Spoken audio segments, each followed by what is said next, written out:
নমস্কার, আমি উপাসনা। আমরা এখন ক্ষুদিরাম অনুশীলন কেন্দ্রের সামনে আছি এবং যে দৃশ্যটা আপনারা দেখতে পাচ্ছেন, যেই জন্য আমাদের সকলের এখানে উপস্থিত হওয়া, আমি আছি এখানে, এত সংখ্যক কর্মীরা আছে, সকলে এখানে উপস্থিত হয়েছে।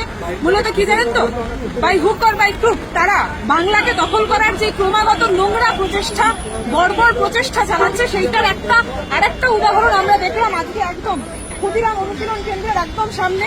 আমরা দেখতে পাচ্ছি যে কিভাবে ক্রমাগত ক্ষেত্রে তারা চেষ্টা করে গেছে বাঙালিদেরকে অসম্মান করা, শুধুমাত্র সেই অবধি তারা সীমাবদ্ধ থাকেনি। এখন আজকে যে দৃশ্যটা আমরা দেখলাম, যেটা সিসিটিভি ক্যামেরার মাধ্যমে আমাদের সকলের কাছ পর্যন্ত উঠে আসলো, যে স্ট্রং রুম, ক্ষুদিরাম অনুশীলন কেন্দ্রের স্ট্রং রুম, আমার মাইকটা নিয়েও যাই না কতটা শোনা যাচ্ছে, ক্ষুদিরাম অনুশীলন কেন্দ্রের যে স্ট্রং রুম, সেটা যখন আমরা ভিজুয়ালটা চেক করলাম, সেখানে আমরা দেখতে পারলাম যে কিভাবে যে সেখানে ভিতরে কিছু লোকজনরা রয়েছে যারা ব্যালট বক্স নিয়ে নিজেদের মতো কারচুপি করে যাচ্ছেন। সেটা নিয়ে যখন প্রশ্ন করা হলো, যখন এখানে শশী পাজা, কুণাল ঘোষ, এখানে যে ভিড়টা আমরা দেখতে পাচ্ছি শশী পাজা, কুণাল ঘোষের সাথে এখানে অগণিত কর্মীরা উপস্থিত হয়েছেন এবং সকলের কণ্ঠস্বরে একটাই প্রশ্ন, যে সেইখানে যে দৃশ্যটা আমরা দেখতে পারলাম, সেটার প্রপার এক্সপ্লেনেশন কেন আমরা কেউ পাচ্ছি না। সেখানে বিজেপি এবং ইলেকশন কমিশনের লোকজনরা উপস্থিত থেকে তার পরবর্তীতে ব্যালট বক্সে যে কারচুপি করার চেষ্টা করছে, এইভাবে বাংলা দখল করা যায় না।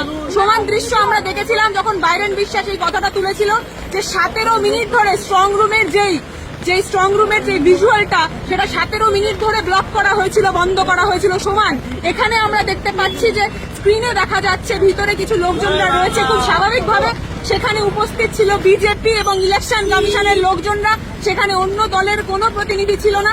যখন শশী পাজা, কুণাল ঘোষরা এসে প্রশ্নটা তুলল, তখন সেখানে আমরা এই দৃশ্য দেখতে পাচ্ছি যে তারা যখন বলছে যে একটু আমাদের এক্সপ্লেনেশনটা চাই, যে ভিতরে কি হচ্ছে, ব্যালট বক্সটা কোথাকার, কি গোটা প্রক্রিয়া চালাচ্ছে, তখন সেটার উত্তর দেওয়া তারা প্রয়োজন বোধ করেনি।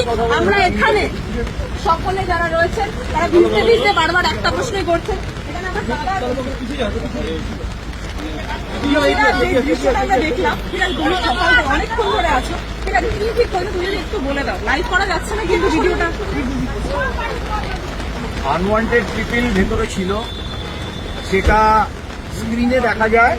স্ক্রিনে দেখা যাওয়ার পরে আমাদের দুই প্রার্থী কুণাল ঘোষ দাদা আর শশী পাজা দুজনেই এখানে আসেন।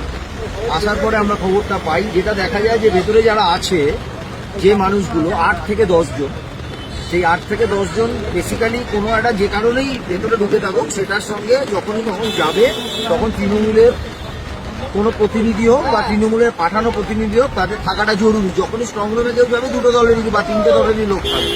এখানে এরকম কিছু না জানিয়ে এই ঘটনাটা ঘটছিল বলে ছুটে আসা হয়।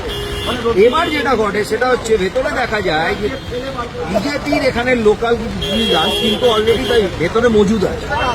এইটা থেকেই এখানে ধর্নায় কুণালদা শশীদি বসেন, যতক্ষণ না ইসিআইয়ের সঙ্গে তাদের কথা। ইসিআইয়ের সঙ্গে এক্স্যাক্টলি কি কথা হয়েছে জানি না, কিন্তু এখানে বিজেপির লোকজনের যে অ্যাটিটিউডটা দেখা গেল, ইসিআইয়ের সঙ্গে যে ব্যাপারটা হয়ে যাচ্ছে, এটা যেন ওদের পার্টি অফিস, ওদের জন্য দরজা খোলা, এজেন্ট হওয়ার দরকার নেই, ডাইরেক্টলি ভেতরে ঢুকে যাচ্ছে।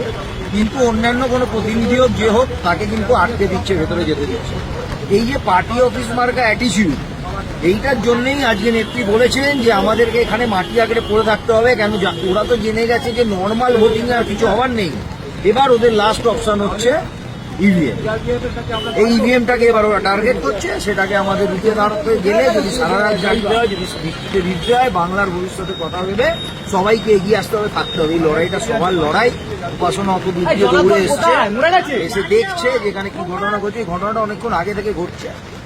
আশা করি যে আমরা এবার ঠিক করে মনিটরিং করতে পারবো। আমাদের কিছু ডিমান্ড নিশ্চয় আছে ইসিআর কাছে, সেগুলো আমাদের নেতৃত্ব দিয়েছে। এবার দেখা যাক কি হয়। বড়োয়া থেকে শুরু করে বিভিন্ন এরকম ঘটনা আমরা তুলে ধরেছি, যেখানে কিন্তু প্রপার ভোটিং, যখন তৃণমূল কংগ্রেসকে ভোট দেওয়া হচ্ছে, ঠিক সেই সময় আমরা দেখতে পেয়েছি যে কিভাবে সেই স্লিপটা যখন উঠছে ভিভিপ্যাটে, সেইটা হয়ে যাচ্ছে বিজেপির। এরকম বহু প্রশ্ন ছিল। ইভিএম এর কারচুপি বহুবার আমরা প্রশ্ন তুলেছি, এবার এখানে কারচুপি করার চেষ্টা করছে। যাই হোক, দিন শেষে একটা কথাই বলবো, যাই তারা চেষ্টা করুক না কেন, যতই তারা হামলা করুক না কেন, জিতবে আবার বাংলায়, জয় বাংলা।